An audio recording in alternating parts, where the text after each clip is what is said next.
అంటూ చీకటిని పారదోలుతూ వెలుతురు అందరి జీవితాల్లో వెలుగులు నింపాలి అని దీప ప్రకాశనం జరుగుతోంది. అలా దీప ప్రకాశన కార్యక్రమం జరుగుతోంది.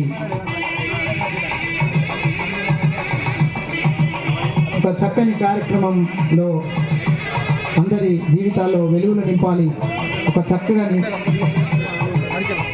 కార్యక్రమం గారి ప్రత్యేక అతిథిగా ఈ కార్యక్రమంలో పాల్గొనడం జరుగుతుంది.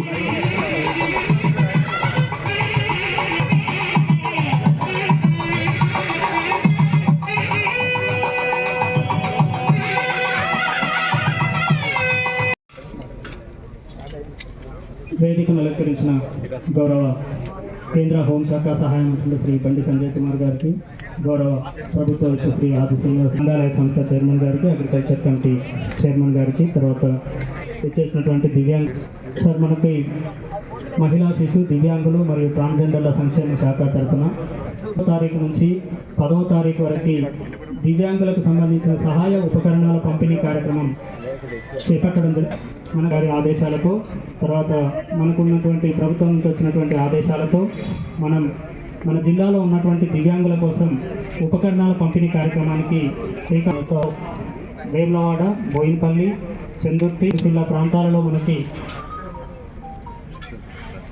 ఎంపిక కోసం శిబిరం నిర్వహించడం జరిగింది. ఆ శిబిరంలో మొత్తం మనకు 675 పరికరాలు మనకు ఎంపిక చేయడం జరిగింది. దీనిలో భాగంగా మొత్తం 70 లక్షల విలువైనటువంటి ఈ యొక్క కష్టమో నష్టమో వెళ్ళ తీసుకుంటూ పోతున్నాం. దానికి ఏమన్నా లాభం జరిగే పనులు మీరు చేయాలి బండి సంజయ్ గారు. అదేవిధంగా ఇంకొక 50-60 మందికి బండి సంజయ్ గారు మీరు ప్రత్యేకంగా శ్రద్ధ చూపించి ఏదన్నా ఒకటి నెలకొల్పి ఇక్కడ మాకు 60 మందికి సిరిసిల్ల జిల్లా రోల్ మోడల్ కావాలి. తెలంగాణ వికలాంగులకు ఉపాధి కల్పించి మమ్మల్ని మీరు తీసుకుపోరు. 10 సంవత్సరాలు వికలాంగులు మేము ఎవరికి చెప్పుకోలేకుంటున్న పరిస్థితి.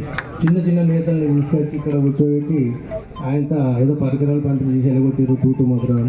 ఇప్పుడు మీరు పెద్ద మనుషులు ఉన్నారు కాబట్టి నేను కూడా ఫస్ట్ టైం మైక్ పట్టుకున్నాను. ఫస్ట్ టైం మీరు అన్నారు.